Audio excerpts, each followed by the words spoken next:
جنت میں بھی نظر آئے گی۔ واقعی کربلا میں سید الشہداء کے خطبوں کی روشنی میں وہ خصوصیت سید الشہداء میں بھی آپ کو نظر آئے گی۔ وہ خصوصیت کیا ہے؟ وہ خصوصیت یہ ہے، محمد اور آل محمد ہمارے بارے میں، ہمارے انجام کے بارے میں جتنے فکر مند ہوتے تھے، ہم خود اپنے انجام کے بارے میں اتنے فکر مند نہیں ہوتے۔ قرآن کی آیت عجیب ہے، لَعَلَّكَ بَاخِعٌ نَفْسَكَ، خدا فرماتے میرے حبیب یہ لوگ جو تیری بات نہیں مانتے گمراہ ہو رہے ہیں، تم ان کی گمراہی کو دیکھ کے ان کے برے انجام کا تصور کر کے اتنا فکر مند ہو رہا ہے کہ تیری جان کو خطرہ لاحق ہو رہا ہے، اپنے آپ کو ہلاک کیے جا رہے ہیں، اتنا آپ کو فکر مند ہونے کی ضرورت نہیں ہے، آپ کا کام لوگوں کو ڈرانا ہے۔ ما انزلنا علیک القرآن لتشقی، یہ قرآن ہم نے تیرے اوپر اس لیے نازل نہیں کیا کہ آپ اتنے اپنے آپ کو مشقت میں ڈالیں۔ خاتون جنت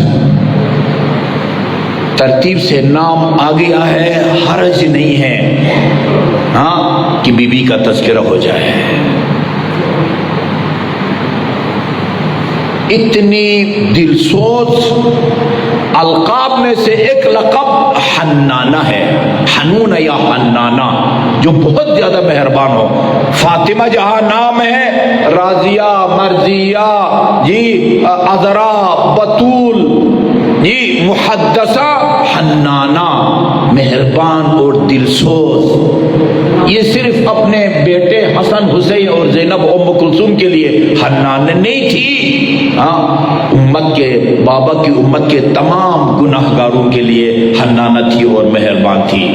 بابا کی خدمت میں تشریف لاتی ہیں اور فرماتی ہیں، بابا آپ نے علی سے میری شادی کی، 500 روپیہ حق مہر رکھا، میں رحمت للعالمین کی بیٹی ہوں، خدا کی مخلوقات میں سب سے افضل مخلوق کی بیٹی ہوں، میرا حق مہر 500 رکھا گیا ہے، میری شادی کے بعد جو بھی عرب اپنی بیٹی کی شادی کرتا ہے 500 درہم حق مہر رکھ رہا ہے، میرے حق مہر اور عام انسانوں کے حق مہر میں کوئی فرق ہونا چاہیے۔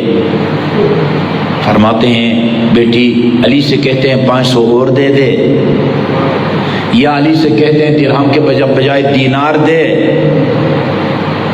ٹھیک ہے؟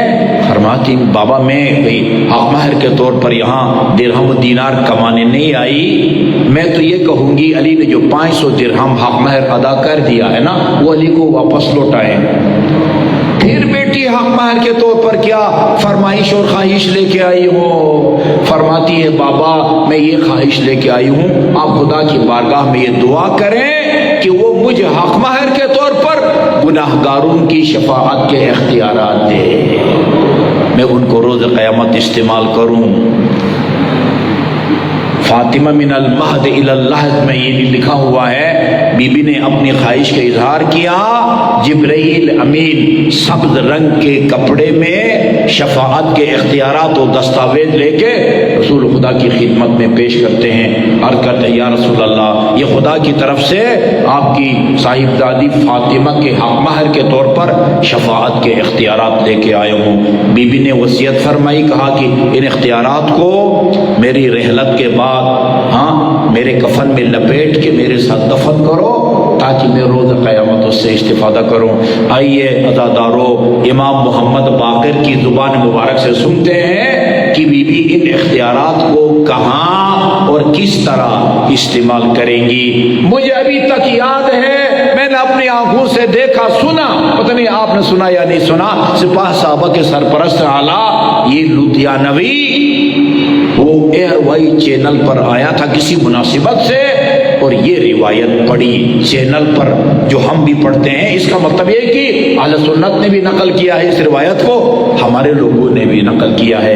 اذا کان یوم القیامہ، جب قیامت کا دن ہوگا، سب لوگ اپنے اپنے پسینوں میں یہاں تک ڈوبے ہوئے ہوں گے، اور آدم سے لے کر قیامت تک جتنے لوگ اس دنیا میں آئے اور گئے، سب کے سب عرصہ محشر میں کھڑے ہوں گے اور اتنے میں منادی کی آواز آئے گی، یا اہل محشر، محشر والو غضوا ابصارکم، نگاہوں کو نیچے رکھو، ونکسوا رؤوسکم، سروں کو جھکاؤ۔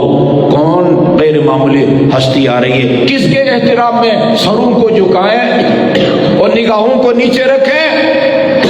فإن فاطمة بنت محمد تجود على الصراط، ابھی تھوڑی دیر میں محمد مصطفیٰ کی بیٹی میدان محشر سے گزر کے پل صراط کو عبور کرنا چاہتی ہیں۔ عزادارو، ہماری روایات بتاتی ہیں 70,000 فرشتوں نے اس ناقہ کے رکابوں کو تھاما ہوگا جس پر دختر پیغمبر سوار ہو کے آئیں گی، اور ہماری روایات کے ساتھ یہ بھی ہے خالی ہاتھ نہیں ہوں گی۔ وفی یدہا قمیص مخضوب بدم الحسین، ہاتھ میں مظلوم بیٹے کا خون آلود کرتا بھی ہوگا۔ بعض روایات میں ہے بی بی کی قمیص پر مظلوم بیٹے کے خون نہ حق کے داغ ہوں گے۔ خدا کی بارگاہ میں فریاد کریں گی، الہی انت العدل و انت الحکم، پالنے والے آج کی عدالت کا حاکم اور قاضی تو ہے، احکم بینی و بین قاتل ولدی، میرا فیصلہ اور میرے بیٹے کا فیصلہ تو خود فرمانا۔ یہ واقعی کربلا جی مدینے سے روانگی سے لے تک عصر عاشور اور پھر عصر عاشور کے بعد یہ سارے واقعات بی بی سے پوشیدہ نہیں تھے۔ مصر کا ایک رائٹر ہے عزادارو، خاتون رائٹر جس کا نام بنت الشاطی ہے، اس نے عربی زبان میں کتاب لکھی ہے جناب زینب کبریٰ کے بارے میں، بطلۃ کربلا، اردو میں ترجمہ ہوا ہے اس کا کربلا کی شیر دل خاتون۔ جی وہ لکھتی ہے کہ ایک مرتبہ امیر المومنین اپنی زندگی میں بیٹی زینب کو درس قرآن دے رہے تھے اور مستقبل میں رونما ہونے والے غیر معمولی واقعات کی خبر دے رہے تھے۔ اس سلسلے میں واقعی کربلا کا ذکر آیا، امیر المومنین نے واقعی کربلا کو بیان کیا۔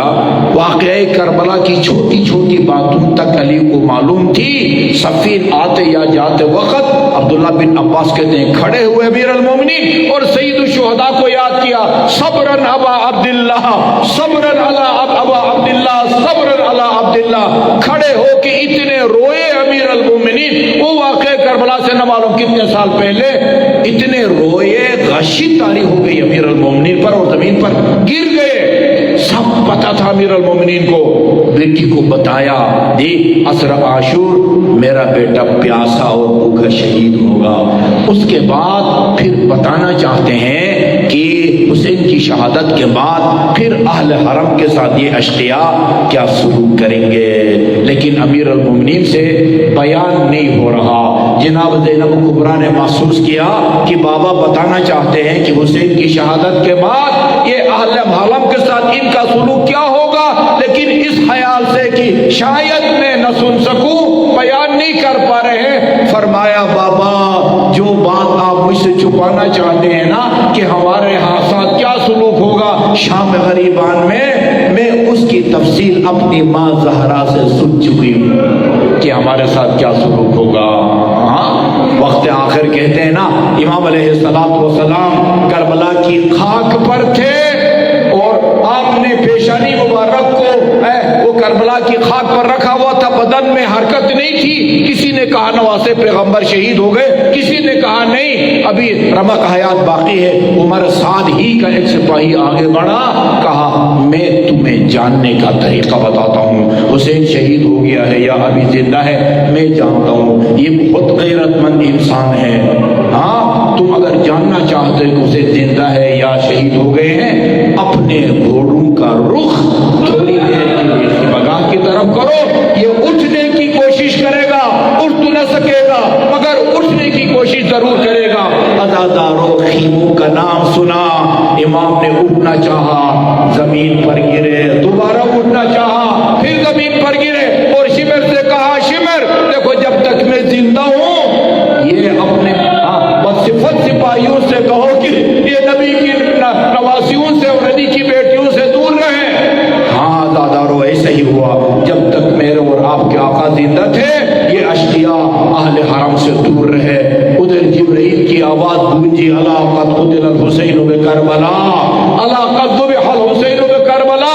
عمر سعد کا فرمان جاری ہوا، احرقوا بیوت الظالمین، لوٹو تبرکات رسول بطول کو، قیدی بنا کے لے چلو آل رسول کو۔ ایک روایت عرض کروں کہ پہلا دربار جو کوفہ کا تھا اس میں یہ علی کی بیٹی کی شان سے داخل ہوئی۔